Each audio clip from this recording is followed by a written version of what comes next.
Hello children, welcome back. Today we'll study about one of the great rulers in the Indian history. Yes, he's none other than Emperor Akbar.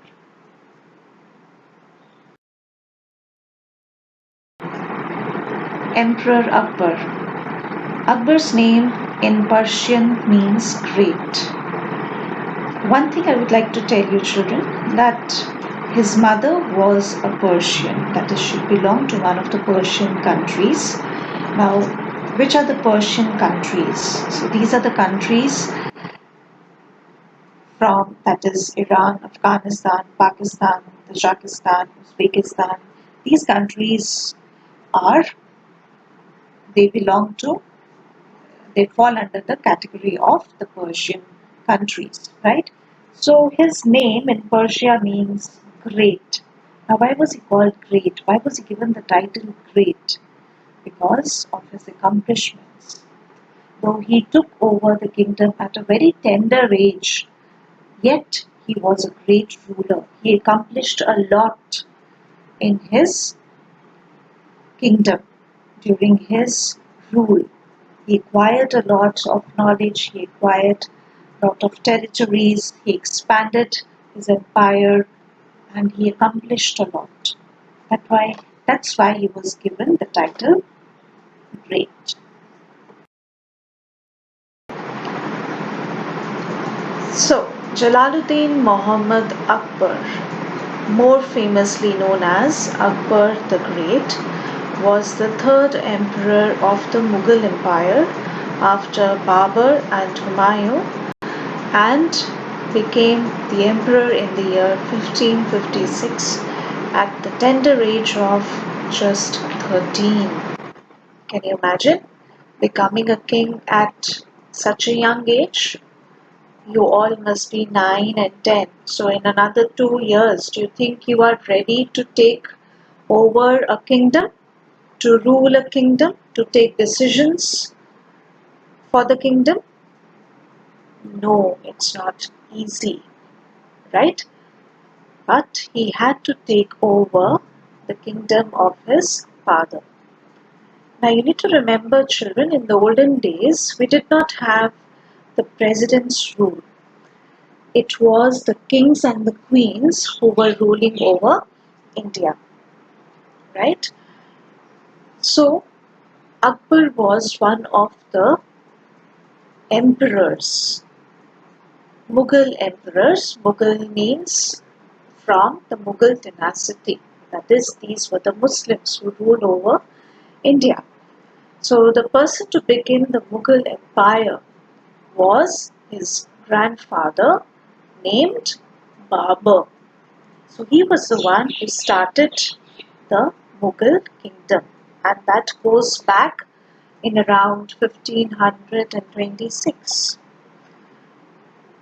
So, unfortunately, after the death of his father, that is Akbar's father, he had to take over the kingdom at the age of 13, and that is the age when we all need to study and play.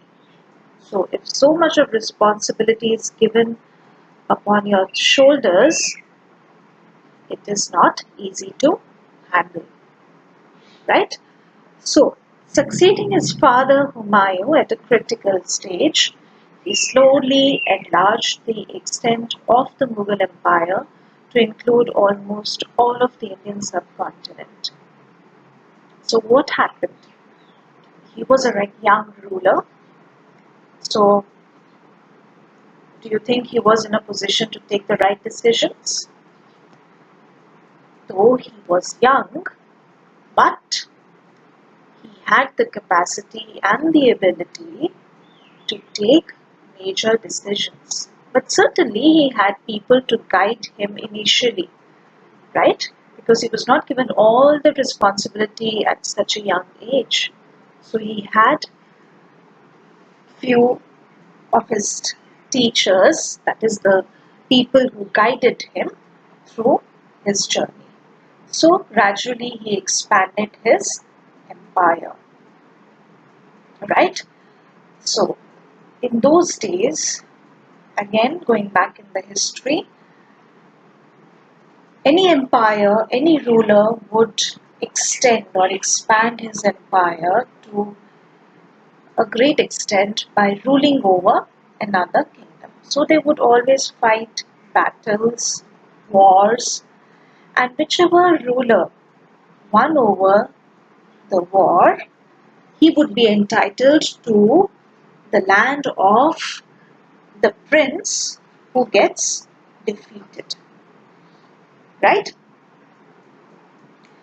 So this way, Akbar had acquired a lot of empire, though it happened gradually, one after another. But slowly, as he got into his role as a king, he acquired land. Right? Now you can see the picture of the Agra fort also. Right? It is a historical fort in the city of, as the name indicates, where is it? It is in Agra, right? And it was considered to be the main residence of the emperors of the Mughal era.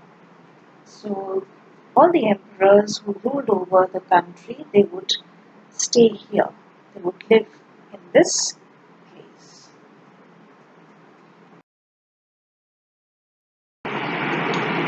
Here we have something about his early life and childhood. So Akbar was born as Abul Fath Jalaluddin Muhammad at Umair Court Fort in Sindh, which is in Pakistan now, on October 15th, 1542, to the Emperor Humayun and his queen Hamida Begum. Now these two are his parents, right? So he was born to them. Akbar was brought up at the household of his paternal uncles Kamran Mirza and Aksari Mirza. Now these two paternal uncles, that is the uncles from his father's side, they helped him in his growth. Okay, so while he was growing up to be a great personality, so they helped him teach him how to hunt, how to fight by using various weapons, right? So they were basically involved in shaping him up to be a great warrior. And later he became one of the greatest emperors of our country. Now, though he never studied because he was too busy learning how to fight and how to use various weapons, he did not have to study, did not have rather the time to study. But it's not that he did not want to, he always wanted to study, but he never had the opportunity to do so because there were lots of responsibilities that were thrusted upon his shoulder at a very young age because he took over the kingdom at an early age of 13 years old.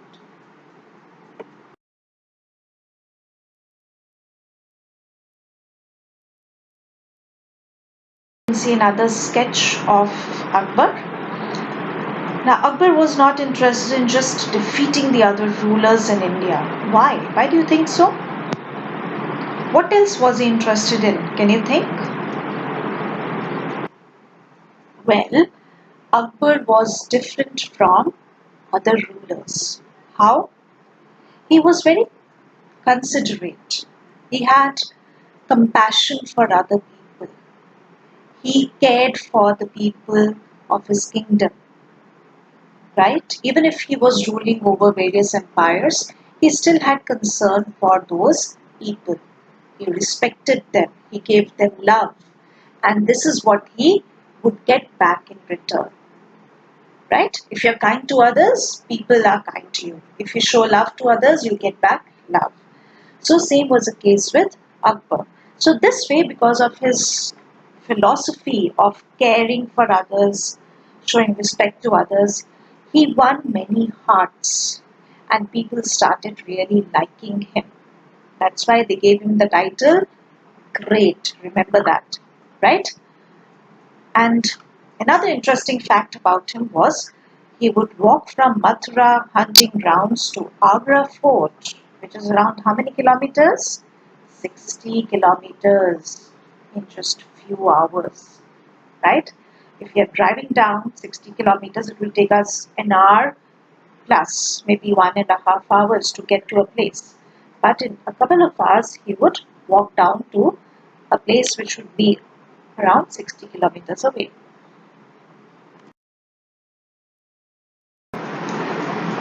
How was he as a conqueror? Who is a conqueror? A conqueror is a person who wins over others, right? So, as I've already told you, children, in those days people had huge empires which were built by winning battles against other empires or another kingdom, right? So, he was a great conqueror, he was a great warrior, right? And he defeated many armies. Lots of forces were defeated and the kingdoms came under his control. So some of them are, you can read them. Hemu, the general of the Afghan forces at the second battle of Panipat. Okay. When was the first battle for children of Panipat? Do you remember? Do you have any knowledge? Okay, I'll tell you. The first battle of Panipat was fought in April 1526, and that's when the Mughal Empire began. The Mughal dynasty came into action, right? So Babur took over in 1526. Okay, so it is marked as the beginning of the Mughal dynasty, right? Whereas the second battle, it was in 1556 between Hemu and Hemu, who was a Hindu king, and Akbar's forces, right? And certainly it was won over by Akbar. Then we have another battle between Rani Durgavati of Gond. Okay, she was the ruling queen of Gondwana, right? And Akbar the Great. Then Maharana Pratap of Mewar at the Battle of Haldighati. So he also fought Maharana Pratap. Maharana Pratap himself was considered to be a great warrior, right? So he had a battle with him also. And then we have Chand Bibi, the ruler of Ahmednagar. Where is Ahmednagar located? It is in the state of Maharashtra. Okay, so it is around 250 kilometers away from Mumbai. You all have heard the name Mumbai, right? The city Mumbai. So it is few hundred kilometers away from Mumbai. So these are the various empires whom he defeated and won over. So this is how his stretch of land, his empire went on increasing because he kept on defeating these kingdoms. So what have we studied today? Today we have looked into the life of our great Emperor Akbar. We studied a little about his early life, where he was born, what did he do, and how at an early age he had to take over the kingdom, and how was he as a conqueror. Okay, so he was a great ruler, yet he respected the people of various empires. He did not look down upon these people just because he ruled over them. And then we also studied about few facts about this great ruler. So that's it. That is it for the day. We will continue with this chapter in our next session. Till then, stay safe. Goodbye, children. Have a good day.